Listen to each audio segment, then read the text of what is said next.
মেয়ে সন্তানকে কখনো মানিয়ে নেওয়া শিখাবেন না। একবার মানিয়ে নেওয়া শিখে গেলে তার সব ক্ষেত্রে মানিয়ে নিতে নিতে জীবনই শেষ হয়ে যাবে। শখের পছন্দের কিছুই আর সে পাবে না। মেয়ে সন্তানকে কখনো কোনো কিছু চাইলে না শব্দটা বলবেন না। হতে পারে বিয়ের পর তার সারা জীবন না শুনেই কাটাতে হবে। মেয়ে সন্তানকে কখনো খাবার যা চায় তা খেতে নিষেধ করবেন না। হতে পারে বিয়ের পর তার স্বামী তার পছন্দের খাবার সবসময় খাওয়াতে পারবে না। মেয়ে সন্তানকে কখনো অবহেলা করবেন না। হতে পারে বিয়ের পর সে অবহেলা ছাড়া কিছুই পাবে না। মেয়ে সন্তানকে কখনো অপেক্ষা করাবেন না। একটা সময় পর তার অপেক্ষা করতে হবে অনেক বেশি। মেয়ে সন্তানকে কখনো নিজেদের থেকে গরিব কারো কাছে বিয়ে দিবেন না। তারা আপনার মেয়ের কষ্ট বুঝবে না। তাদের কাছে যে জীবন স্বাভাবিক আপনার মেয়ের কাছে সেটাই হবে অনেক কঠিন।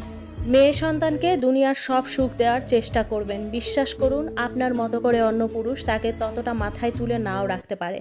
হয়তো সব কিছুর খেয়াল সবসময় রাখবে না। সব মেয়েদের কপালে সবসময় ভালো স্বামী জুটে না। তাই যতদিন আপনার কাছে থাকে ততদিন আপনি তাকে সব কিছু দিয়ে পরিপূর্ণ করে রাখার চেষ্টা করবেন।